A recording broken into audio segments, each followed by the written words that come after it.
고등학교 아들의 바지 주머니에서 콘돔이 나온다면 여러분은 어떻게 하실 건가요?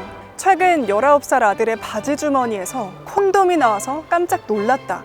어떻게 해야 할지 모르겠다는 어머니의 사연이 이슈가 되고 있습니다. 누리꾼들의 반응은 다양한데요. 미성년자가 벌써 성관계를 하면 안 된다. 우리나라 성교육도 제대로 안 해주는데 콘돔 소지하고 있던 아들 대단하다. 실제로 우리나라 고등학교에서는 성교육이 필수이고 또 의무 교육 시간이 있지만 실제 운영은 보건교사 재량에 맡겨져 있는 상황이라고 합니다. 콘돔 씌우는 교육을 포함한 성교육을 진행한 고등학교에서 가장 거셌던 비판은 이것이었는데요. 괜히 이런 교육을 했다가 청소년들의 성관계를 부추기는 것 아니냐. 미성년자의 성관계, 우리는 어떻게 봐야 할까요? 그리고 올바른 성교육이란 존재하는 것일까요?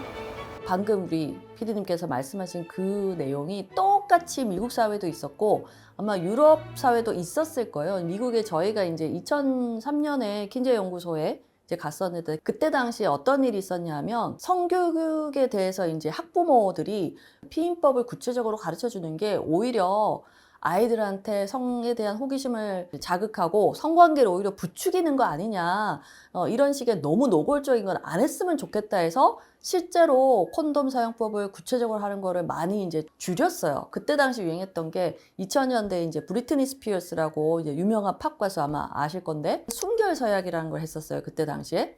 그래서 순결 서약이 뭐냐 하면 나는 결혼을 하기 전까지는 순결을 지키겠다. 네, 그 서약하는 거고 워낙에 유명한 이제 그때 당시에 국민 여동생이었으니까 전 미국의 이제 청소년들이 그 순결 서약을 브리트니를 따라서 했었거든요. 금욕적인 일종의 이제 성교육인 셈인 거죠. 이제 결과를 놓고 보면 그 시기에 청소년들이 10대 미혼모 수가 엄청나게 늘어난 거예요. 순결 서약을 했던 그 브리트니도 혼전 임신을 해서 이제 결혼을 억지로 하고 뭐 굉장히 좀 고생을 했죠. 그게 이제 사실은 실용적인 구체적인 성 피임 교육이 필요한지를 보여주는 아주 좋은 반증이라고 생각해요. 학부모님들이 뭐 괜히 이런 거 가르쳐서 우리 애는 아무것도 모르지 않습니다. 이미 다 알고 있어요. 저도 진료를 보다 보면 10대 친구들이 저희 병원에 오셔가지고 상담을 하는 경우들이 있습니다. 그 친구들이 성경험이 있는 경우가 종종 있어요. 피임을 하고 있는 경우도 있어요. 차라리 그러면 저는 잘했다고 얘기를 하거든요. 그 친구들한테. 본인의 몸을 적어도 프로텍션 한다는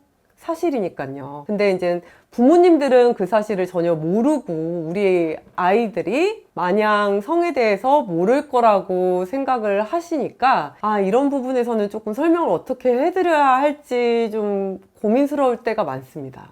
10대 성관계를 하는 거는 산부인과 의사로 봤을 때는 전혀 권장하지는 않습니다. 최초의 인류가 이제 있어 오면서 10대 성관계가 있었던 거는 계속 있어 왔을 거예요. 하지만 이게 의학적으로는 권장되는 것은 아닙니다. 10대 이제 성관계를 하게 되면 사실 피임에 대해서 정확하게 잘 모르는 경우가 많기 때문에 임신을 할 수 있는 확률이 아무래도 높을 수밖에 없어요. 특히 10대 임신이 되게 되면 아무래도 합병증이 더 높아지게 돼요. 임신성 고혈압이라든가 기형아 출산이 늘어날 수밖에 없게 되고요. 분만할 때도 제왕절개를 하게 될 확률이 높아지게 되고 출혈이 그만큼 많아지게 됩니다. 10대 친구들이 성관계를 하고 나서 느끼는 감정들은 좋은 감정들이 아니었어요. 사랑해서 성관계를 하는 경우가 많았고, 그 다음에 파트너가 원해서 성관계를 하게 되는 경우가 이 두 가지 경우가 이제 제일 많았는데, 그럼에도 불구하고 성관계 이후에 느끼는 감정은 불안감, 죄책감이 가장 많았습니다. 문제가 되는 거 오히려 좀 정신적인, 심리적인 면인 거죠. 실제로 이제 조사를 해보면 고등학교 이전에 이른 성관계를 한 10대 남학생하고 여학생을 조사를 해봤더니 남학생은 사실은 뭐 크게 정신건강에 기대한 영향을 미치지는 않는데 여학생인 경우에는 우울 증상이 훨씬 증가하고 자살 사고도 훨씬 증가하는 걸로 돼 있어요. 첫 성경험이 일러서 생긴 일인지 아니면 전후 관계가 바뀐 건지 명확하지 않지만 어쨌거나 첫 성경험이 정신건강에 좋은 영향을 미치는 건 아니라는 거죠. 저는 성교육이 특별한 게 성교육이라고 생각하지 않아요. 갑자기 성교육을 해야 된다라고 하면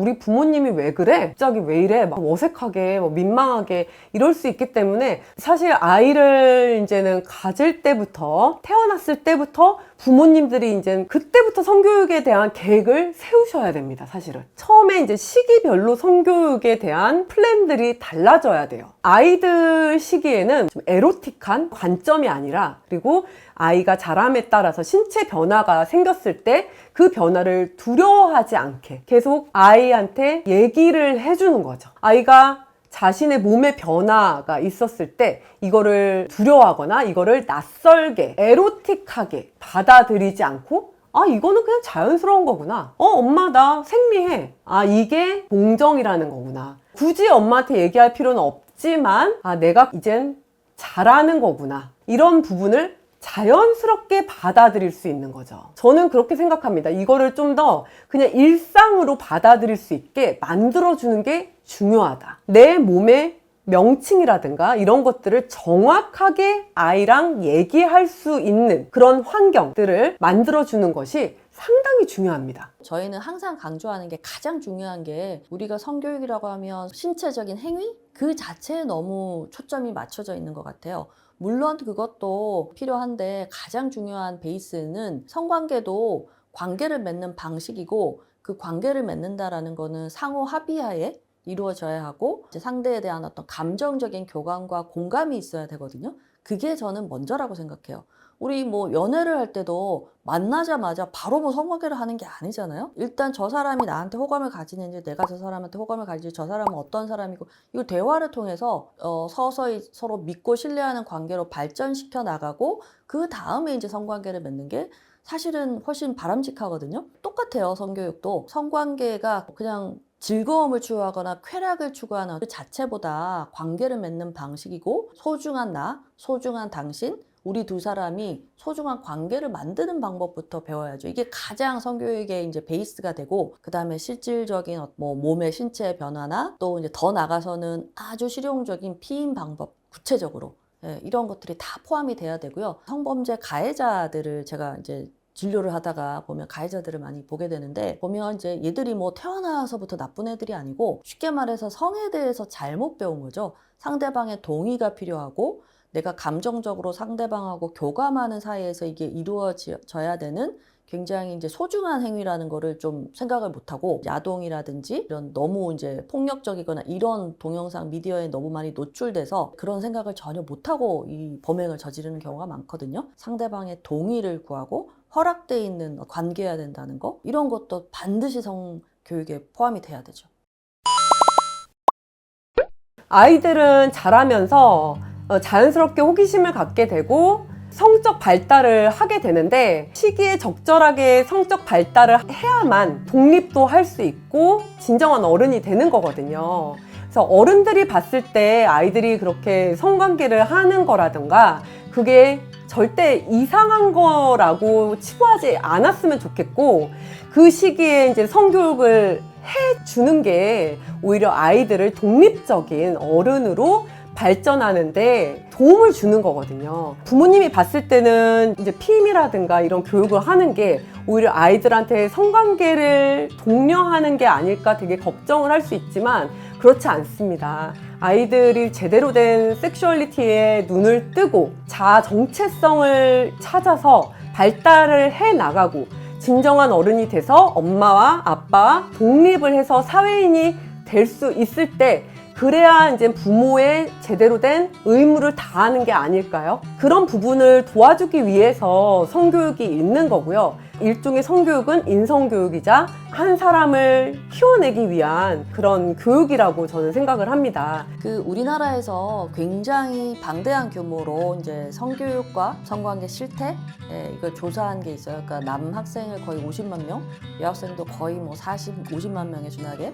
여기서 나온 재미있는 데이터가 그 보도됐던 우리나라 청소년이 만 13세경에 첫 성경험을 가진다 해서 저도 굉장히 충격을 받고 그랬었는데, 그게 사실은 전체가 그런 게 아니고 전체 남학생의 한 4에서 한 8% 정도, 여학생은 한 2에서 3% 정도가 청소년기에 성관계를 하는데, 그 남학생 여학생한테 이제 성관계를 언제 처음 했냐 물어봤더니 만 13세라는 거죠. 우리나라는 조사를 해보면 이제 그 20대 기준으로 첫 성경험의 나이가 언제냐 물어보면 한 만 20세, 21세 그 전후예요. 절대 다수는 아직은 성관계를 성인이 되고 난 이후에 하고요. 근데 이제 우리가 이 소수이지만 이런 아이들도 이제 우리가 그냥 냅둘 순 없죠. 청소년기에 첫 성경험을 하는 이제 학생들의 경우 무엇보다도 중요한 게 성교육 경험이 없을수록 첫 성경험의 나이가 어리다고 하거든요. 그러니까 이제 성교육이 굉장히 중요한 역할을 하고 있는 거죠. 특히 청소년 대상으로 실용적이고 포괄적인 성교육을 하는 건 반드시 필요하다고 생각합니다.